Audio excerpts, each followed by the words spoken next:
Bismillahir Rahmanir Rahim.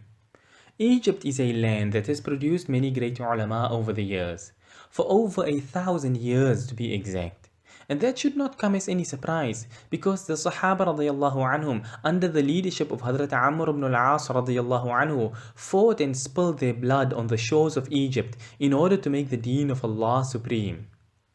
After conquering the land for Islam, the Muslims began spreading the deen of Allah far and wide, and Egypt became a hub of Islamic activity as the ulama from the various madhahib, but mainly the Hanafi and Shafi'i madhabs, started settling and teaching the deen there.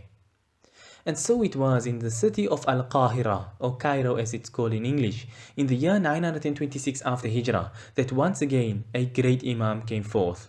His name was Imam Zainuddin ibn Ibrahim ibn Muhammad ibn Muhammad ibn Muhammad al-Qahiri al-Misri, but he is famously known as Imam Ibn Nujaym al-Misri Rahimahullah.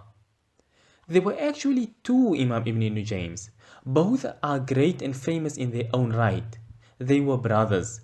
The one was Imam Zainuddin ibn Nujaym, and the younger brother was Imam Sirajuddin ibn Nujaym Rahimahullaah.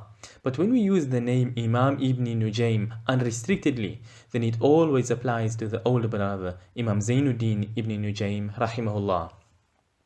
From a very young age, Imam Ibn Nujaym Rahimahullah was drawn to studying the deen, and the topic he took most to as his field of specialization was that of fiqh.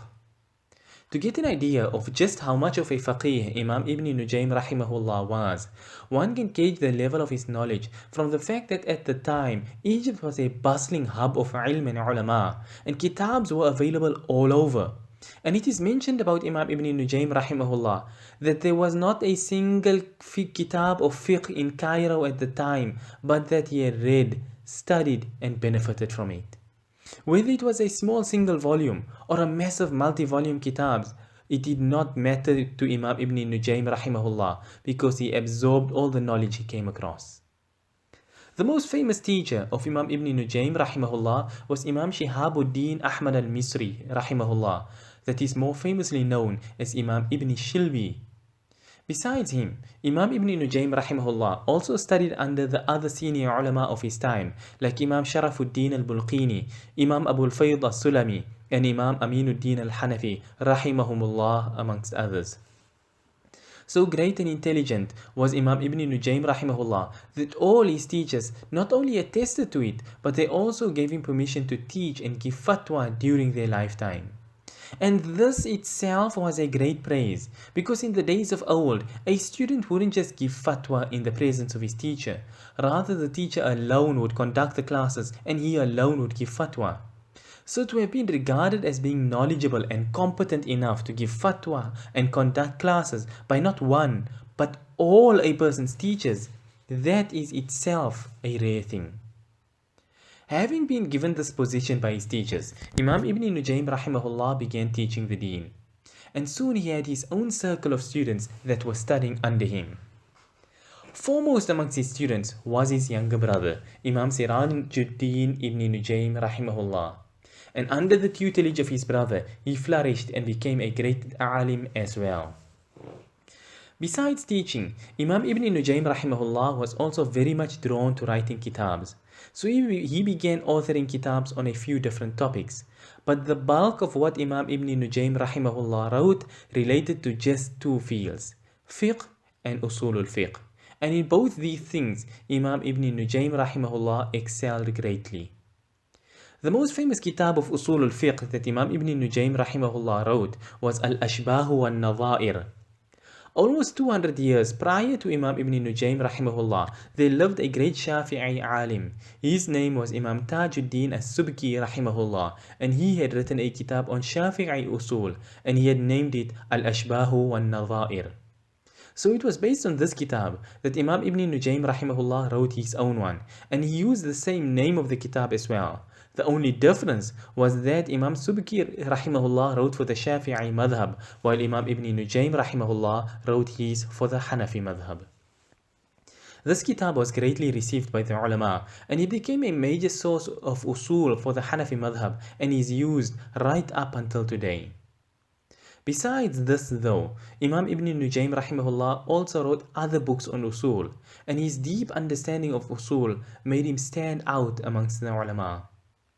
On the topic of fiqh, the most famous kitab that Imam Ibn Nujaym Rahimahullah wrote was the well-known Hanafi kitab known as Al-Bahr al-Ra'iq, which is an explanation of Imam al-Nasafi Rahimahullah's kitab, which is called Kanzud Daqa'iq. And this kitab, Al-Bahr al-Ra'iq, remains as a standard resource that is always referenced by the ulama when giving their fatwa. This kitab in total amounts to 8 volumes, but only 7 of those volumes were written by Imam Ibn Nujaym Rahimahullah. However, before he got the chance to complete it, Imam Ibn Nujaym Rahimahullah passed away. And the task of completing the kitab was taken up by the Mufti of the Hanafis in Egypt. His name was Imam Abdul Qadir At-Turi Rahimahullah. The younger brother of Imam Ibn Nujaym Rahimahullah also wrote an explanation of Kanzud Daqa'iq, and he named his kitab An-Nahrul Fa'iq. The far-reaching effects of the teachings of Imam Ibn Nujaym Rahimahullah can be taken from the fact that one of Imam Ibn Nujaym's students was Imam At-Tumurtashi Rahimahullah, and he wrote a famous kitab which is known as Tanweerul Absar. And it was based on Tanweerul Absar that Ad-Durrul Mukhtar of Imam Al-Haskafi Rahimahullah was written. And this kitab in turn had the famous Ar-Raddul Muhtar of Imam Ibn Abidin Ash-Shami Rahimahullah written upon it. Imam Ibn Nujaym Rahimahullah passed away when he was very young. He was almost turning 44 years old when he passed away. This is possibly the only thing that prevented Imam Ibn Nujaym Rahimahullah from reaching higher levels. In fact, Imam Sha'rani Rahimahullah used to say that if it wasn't for the fact that Imam Ibn Nujaym Rahimahullah passed away so young, then he would have become not only in fiqh and usul, but in fact in every science, he would have become a miracle of his time.